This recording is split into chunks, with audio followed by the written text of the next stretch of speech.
Happening guys, Jimmy again.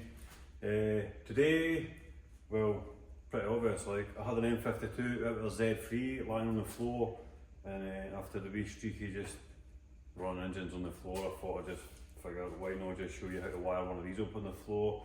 You've got to put one of these in your hairdresser's MX5, a Sierra, I don't know, run your wheelie bin on one of these. Look, with the fastest trolley jack in Scotland, M52 trolley jack, so fast you could annoy your neighbours all day long. So this is a Z3 engine, right? There are slight differences in the loom to an M52 and E36, but I'll walk you through that as we go. So first of all, I'll show you what connections I've made and stuff like that. So let's get into it. I'm going to take the camera off the stand and walk you around this just now. Right, so like I says, this is a Z3 engine, right? Mount wise and stuff like that, it will drop straight into a 36, right? The only difference I'm finding right now is the ECU is on the driver's side. Obviously we're in the UK, so we're right hand drive, so this is usually passenger side, right? So to start you off, right, we've got a couple of relays here, right? And what I've done here, this is an earth, obviously anything that's brown is an earth, right? So I've earthed that to here, I've put that on, there's the engine mount earth. I've just connected it up to actually manage to be able to connect to the battery properly, right? So we have an earth there, right? Earth the loom. I've just took this earth across the engine because it's this is the earth for my fuel pump which I'm running. I'm just running a 330 diesel fuel pump on it just now. I'll show you that once we get to the other side. All these lives that come to the jump, you know, the 6-pot jump post on a E36, just put all these lives together, and again I've just used a live battery terminal here, alright, so I can connect to the battery, like an actual battery connection rather than using mole grips and stuff like that. Right, so the ECU is on the driver's side on a Z3, right, so technically the loom's the same but the ECU goes in the wrong place for a 36, right, so the loom is the same, except the only other thing I've noticed is on the E36 loom there's 3 relays. One's like main relay, main relay for the engine, main relay to power everything, i.e. injectors, cam sensor, crank sensor, like powers for that. So we're missing a relay here which is for fuel pump, and I figured this out when I went to run this on the floor. So let's just quickly go to the other side. So on this side we have the X20 plug that we're using to connect. This is the car side of the plug. Obviously the car was scrapped, so I've kept this side of it.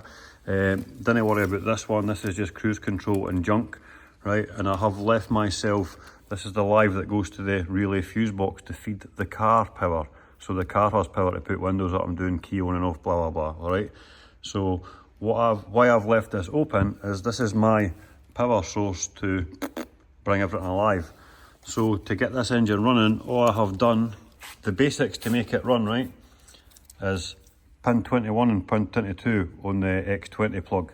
You're going to put them both together, touch them off live, the engine's going to buzz, that means it's ready to start, and then you have the fuel pump working.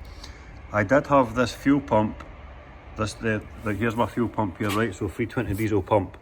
I actually had to put Jubilees on it as well because this is high pressure, so it was backing up the pressure here and my pipes flew off a couple of times. So I've literally just made the pump constant live just now, but before that I was using the green and purple wire which should be fuel pump power, but I reckon because it's a Z3 this is taking a wire inside to trigger the fuel pump relay which is inside the car and not in the engine bay like a normal 36. I do have another loom but I'm not going to drag it out. So I have a little diagram as well. Well, I have an X20 pinout and we've only got to use like 7 wires on it. To start with we're only using 2 to make it run, 3 really. So you've got 2 to wake up the ECU, bring all the relays live, and I have 1 which is for fuel pump, and then you're just going to hit the starter with the black and yellow off the same live and it's going to turn over. So where's my paperwork? A little bit of paperwork here. So here's your X20 stuff here, right? So we're only going to use 11, 12, 13, 15, 17, 18, 19, 20, 21, 22, 23 and 25. We've only got to use them, right? So coolant temperature earth is 11, coolant temperature signal is 12. The wire that should be for the fuel pump relay, this is actually from, if it's a 36 loom, this is from the fuel pump relay. So when the engine is awake, this has power to run your fuel pump. You've not to give this power, this gives you power. Start a relay unloader, this just lets all the rest of the relays in the car shut down while the engine is cranking, so you get full cranking power. This is to read codes, diagnostics. This one is actually to turn the starter over. We leave this wire hanging, right, the service reset, we leave this wire hanging, but don't connect it to anything. This is only if you're putting it back in an E36, it's to keep the clocks happy, so when your service light comes on, you put the battery light on, you touch this wire off on earth and your service light resets, right? Engine speed signal, that's RPM, right? 21 is switched power to ECU, and 22 is switched power to the data link connector, which is the big round plug. 23 is oil pressure, and 25 is to put the battery light off when the car is running and it sees it obviously sees charging. I had an OBD port a second ago, so OBD port, wiring up an OBD port. To wire up an OBD port separate, so you're going to go, your white purple, right? Your white purple is pin 17, okay? So you go and get in, this is a E46 OBD2 port, right?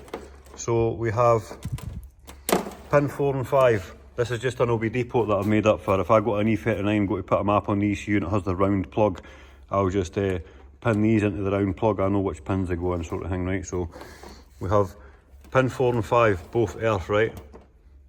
This pin 7 goes to pin 17 for what we want, and it just needs a constant live with pin 16. There's 4 wires in there, and you can communicate with the ECU via that. So that'll get you to read codes in that. The only thing it won't do, you won't be able to map the ECU on it, because mapping the ECU requires you to add power to a wire. And right now, off the top of my head right now, I can't remember how to do it, but I have a fancy plug for doing that. So there's how you wire up an OBD port. So you basically go to this.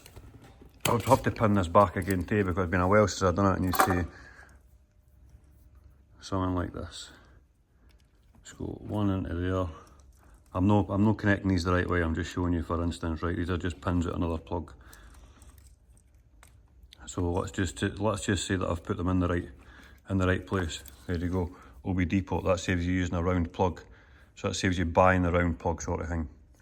Alright, but you could actually put this inside your car and run it from what I showed you the pins was for here, because you'll find the same pins.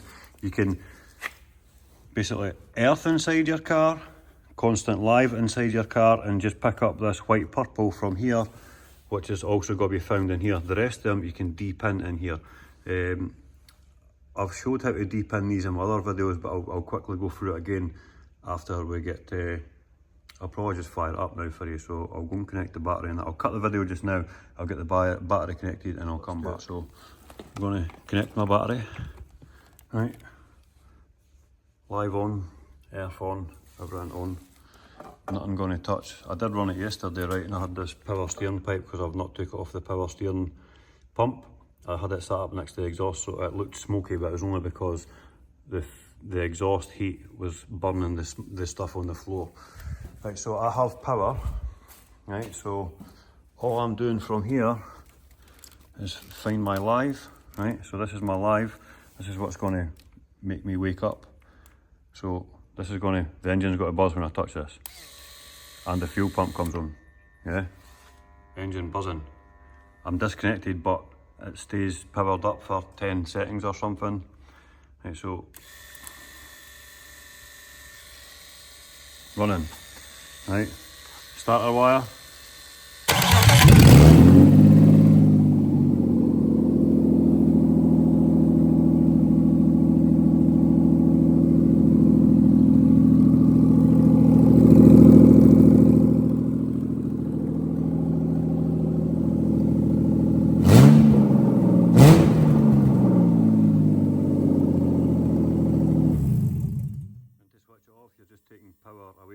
This has got to be on your key switch, so power on and fuel pump, start, and then to turn it off, you're just taking power off this. I know this is a bit dodgy, right, but it's no, it's just to show you it's running on the floor, right, so everything live, touch starter, and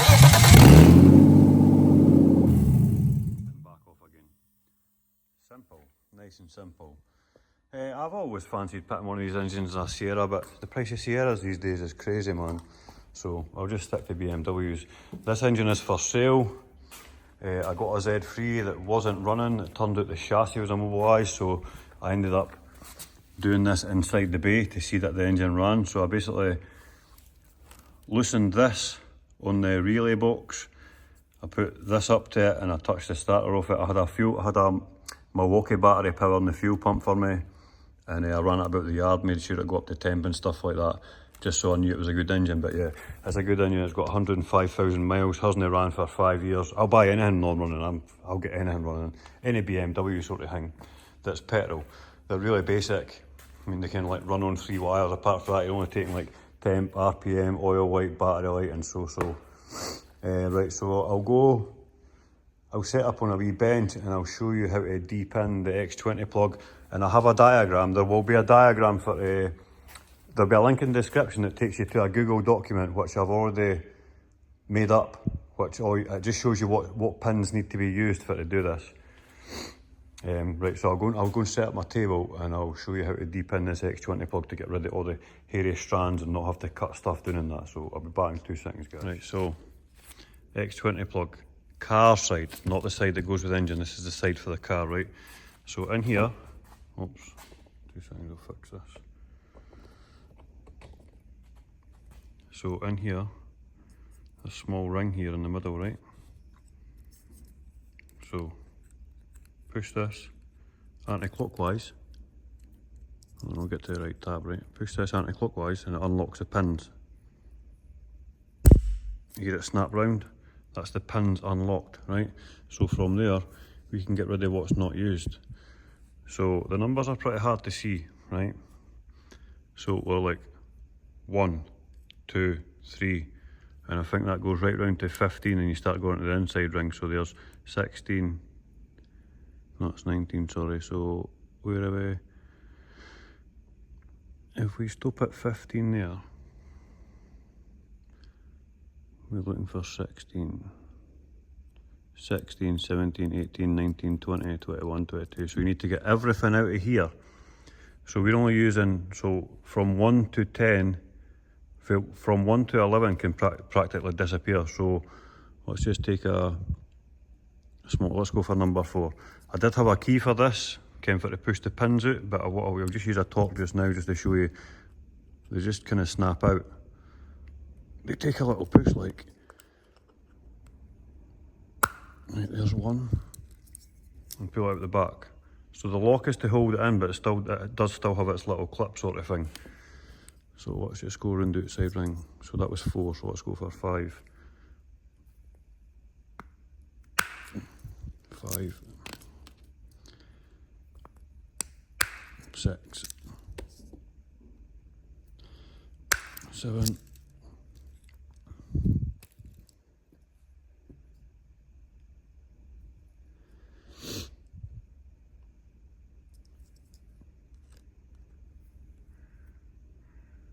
'Jesus, man.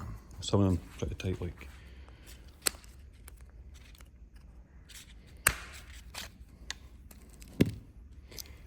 8.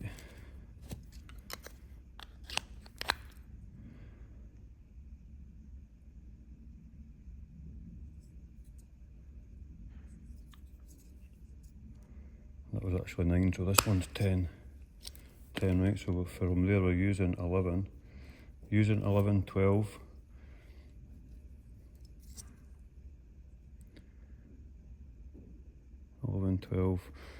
Using 13, not using 14.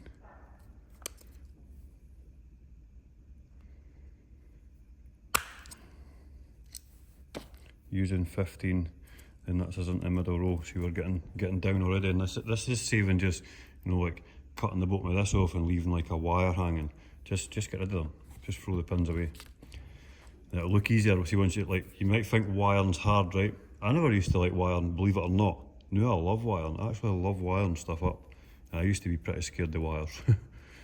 So, don't just say I'm not going to do it because I don't like wires. See if somebody can explain wiring to you, like the nice way, then you'll understand it a bit more and you'll be like, you feel more confident to do it. Right, so we were on 15, but this isn't the middle ring, so 16 I'm not going to use. Let's find 16. 16, this one.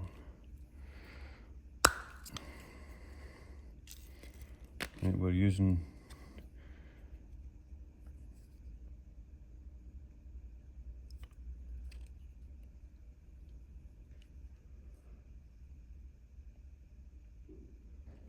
keep him 17, keep him 18, keep him 19, keep him 20. Right, so all we're losing for here now is 24, which is black and white. 24, hello. There we go, this one.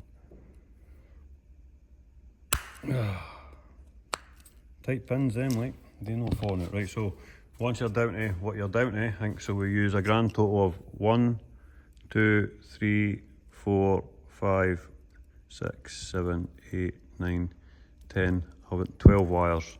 12 wires to make a car run. In fact, it was actually only 3, right, but 12 to make it communicate with stuff, i.e. fault codes, battery light, RPM, stuff like that.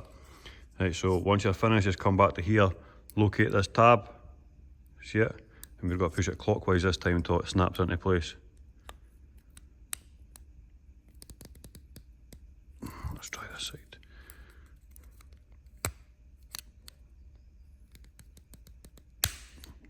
Done. That's us locked back into place, so simple as that. So you're going to have your 2 that's going to get switched live. Right, this one's going to be starter live when it comes on. Straight black, always RPM. Straight blue, always battery light. There's your white purple, which is OBD. Oil white is always brown green. The 2 temp wires are no E36 coloured temp wires, but the pin number and the orientation makes sense. Pin 11 coolant temp, and it's earth. This is earth for temperature, and 12 is coolant temp signal. All right. So really basic.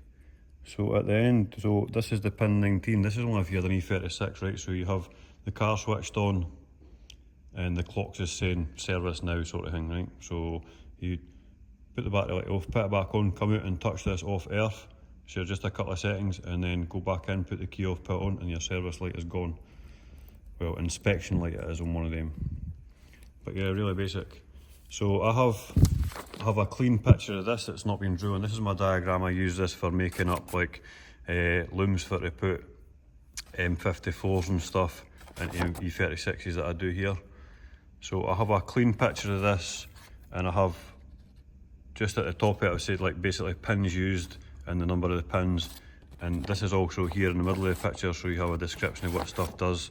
You have seen how I've made this engine run, what needs done. The only quick thing I will run over with you, one of my very first swaps, I've only ever made the mistake once, right, is the fuel in, you know, the fuel into the engine, right? So every time I take an engine out now, I always put a zip tie on the one that come off the fuel filter on the chassis, so I know which way it's in. But if you lose track of that, what to do is come up to here, and the one that's at the fuel pressure regulator, this is return. So you follow that one down, and you'll see that's this one, which is my return, right? It's an easy common mistake to make, so I've done it myself, so I know what I mean, but every day is a school day and you still learn something new every day, so this is just what I do now, so I know straight away. Just even though I can look at this, sometimes it's hard to look at when it's in the bay, so I just always put a zip tie on it, and wherever the zip tie is, that goes back to the filter on the car, and that's kept me right since I ever first got it wrong. So so that's pretty much it. Really quick, simple one for you. I've done harder. Know that there's not really many BM engines out there that is hard to do, like, but let's just we'll get one more start up for the road, guys. Like I said, I've actually got the X20 plug up there. Give me 2 seconds, I'm about to plumb it back up.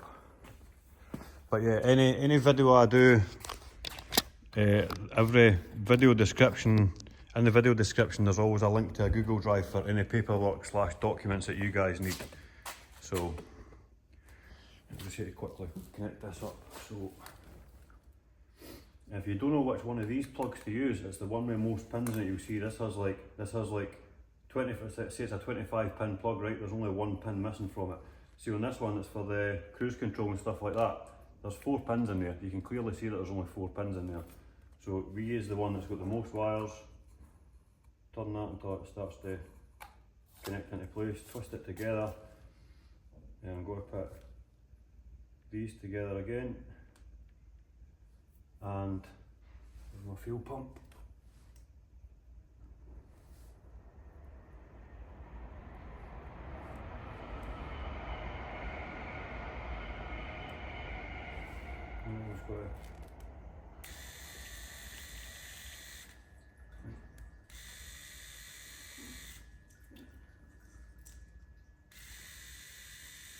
We're going to twist these properly.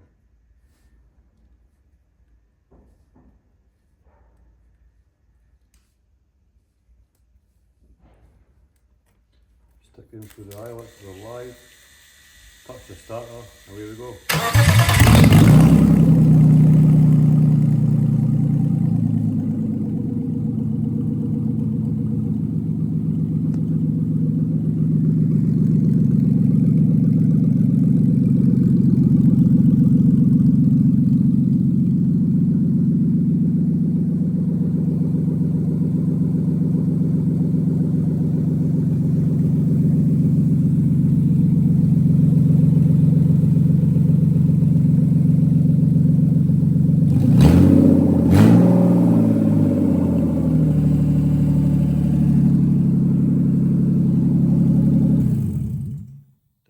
Job done. I can put this engine back in the pile now because I'll just wait for somebody to ask if they can buy it or whatever, or I'll put it in the next car that comes in for a job, stuff like that. And if somebody comes in and says, is that a good runner? I've got run in 2 settings for them. Right guys, I'm going to end the video here. Like I said, video description, link to Google Drive. Any issues, just drop a comment, I'll get back to you as soon as possible, but I didn't see there being much questions here. But if there is, feel free to ask away and I'll get back to you as soon as I can. I do have notifications pinging my phone for YouTube, so thanks very much for watching. If it was helpful to you, like, share, subscribe, and I'll see you in the next one. Thanks guys.